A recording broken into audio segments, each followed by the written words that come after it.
ముంతా తీవ్ర తుపాను ఉమ్మడి తూర్పు గోదావరి, ఉమ్మడి కృష్ణా, గుంటూరు జిల్లాలపై తీవ్ర ప్రభావం చూపింది.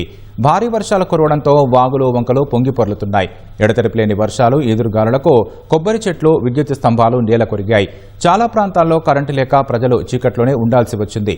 లోతట్టు ప్రాంతాల్లోని ప్రజలను అధికారులు శిబిరాలకు తరలించారు.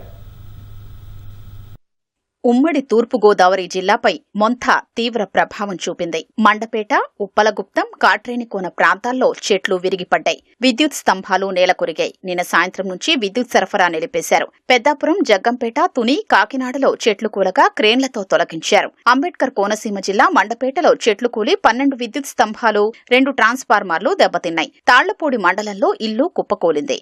ఆగిరిపల్లి మండలంలో చెరువులకు గండ్లు పడ్డాయి. కాకినాడలోని సముద్రం అల్లకల్లోలంగా మారింది. తీరంలో అలలు ఎగిసిపడ్డాయి. ఉప్పాడ, కొత్తపల్లి మండలం తుపాను గుప్పెట్లో చిక్కుకుని ప్రమాదకరంగా మారిపోయింది. సముద్రంలోని కెరటాలు ఓళ్లపైకి విరుచుకుపడ్డాయి. తీరంలోని ఇళ్లన్నీ నేలమట్టం కాగా చెట్లు కుప్పకూలి రహదారులు ధ్వంసమయ్యాయి. ఉప్పాడ, కాకినాడ బీచ్ రోడ్డు దాటి అలలు ఎగసిపడ్డాయి. కాకినాడ నగరంలోనూ తుపాను ప్రభావం కనిపించింది. కుంభాభిషేకం రేవు వద్ద భారీ ఈదురుగాలులు సంభవించాయి. పడవను ఒడ్డుకు చేర్చే క్రమంలో దుమ్ములపేటకు చెందిన యువ మత్స్యకారుడు సాయిరాం సముద్రంలో గల్లంతయ్యాడు.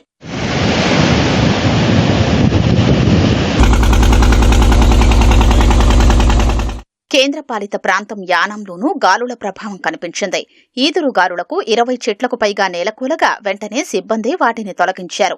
తుపాను ప్రభావంతో కిర్లంపూడి మండలం కృష్ణవరంలో జాతీయ రహదారిపై వాహనాల్ని నిలిపేశారు. అత్యవసర వస్తువుల్ని తరలించే వాహనాల్ని మాత్రమే అనుమతించారు. తుపాను ప్రభావంతో కాకినాడ జిల్లాలోని ఏలేరుకు వరద నీరు భారీగా చేరుతోంది. తునిలోని ఆర్టీసీ బస్సుల్ని డిపోల్లో నిలిపివేశారు. బాపట్లలో మోంతా తుపాను ప్రభావంతో వీచిన భారీ ఈదురుగాలుల ధాటికి అనేక చోట్ల చెట్లు, విద్యుత్ స్తంభాలు నెలకొరిగాయి. భీమవారిపాలెం, సూర్యలంక రోడ్డు, మూలపాలెం, కర్లపాలెం, పార్లీ, పిట్లవానిపాలెం, కొండబోట్లవారిపాలెం అనేక చోట్ల చెట్లు విరిగిపడ్డాయి. భావన్నారాయణ స్వామి దేవాలయం దగ్గర చెట్లు విరిగిపడ్డంతో దేవాలయ ప్రహరీ గోడ కూలిపోయింది. చెట్ల కొమ్మలు విరిగి విద్యుత్ తీగలపై పడ్డంతో బాపట్ల అంతా అంధకారమైంది. చీరాల, పర్చూరు నియోజకవర్గాలు అతలాకుతలమయ్యాయి. చీరాల, వేటపాలెం, చినగంజాం, పర్చూరు, కారంచేడు మండలాల్లో ఈదురుగాలులతో కూడిన భారీ వర్షం కురిసింది. పందిళ్లపల్లిలో భారీ మర్రి చెట్టు రహదారిపై పడింది. ఈపురుపాలెం, స్వర్ణలలోనూ చెట్లు నేలకొరిగాయి. పర్చూరు మండలం ఉప్పుటూరు, వేటపాలెం మండలం కొత్తపేటలో విద్యుత్ స్తంభాలు నేలకొరిగాయి. చీరాల మండలం తోటవారిపాలెం పంచాయతీలోని చంద్రమౌళి చేనేత కారణి నీట మునిగింది.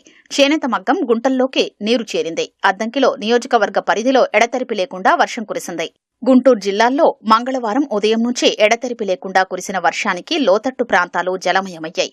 జిల్లాలో పత్తి పంట వర్షాలకు తడిసిపోయింది. అరటి, కంద, బొప్పాయి గాలుల తీవ్రతకు దెబ్బతింటున్నాయి. గుంటూరు జిల్లాలో 99 పునరావాస కేంద్రాల్లో 5,983 మందికి ఆశ్రయం కల్పించారు. పల్నాడు జిల్లాలో 50 కుటుంబాల్ని పునరావాస కేంద్రాలకు తరలించారు. కృష్ణా జిల్లాలో తుపాను తీవ్ర ప్రభావం చూపుతోంది. గుడివాడలో ప్రధాన రహదారుల్లో చెట్లు నేలకూలాయి. ఫ్లైఓవర్ బ్రిడ్జి, ప్రభుత్వ ఏరియా హాస్పిటల్, గుడివాడ ముదినేపల్లి ప్రధాన రహదారిలో చెట్లు విరిగిపడ్డాయి. గుడివాడ, విజయవాడ ప్రధాన రహదారిలో 3 చోట్ల కూలిన చెట్లను విపత్తు స్పందన, అగ్నిమాపక శాఖ బృందాలు తొలగించాయి. ముదినేపల్లి ప్రధాన రహదారిలో కూలిన చెట్లను గుడివాడ రూరల్ పోలీసులు తొలగించారు.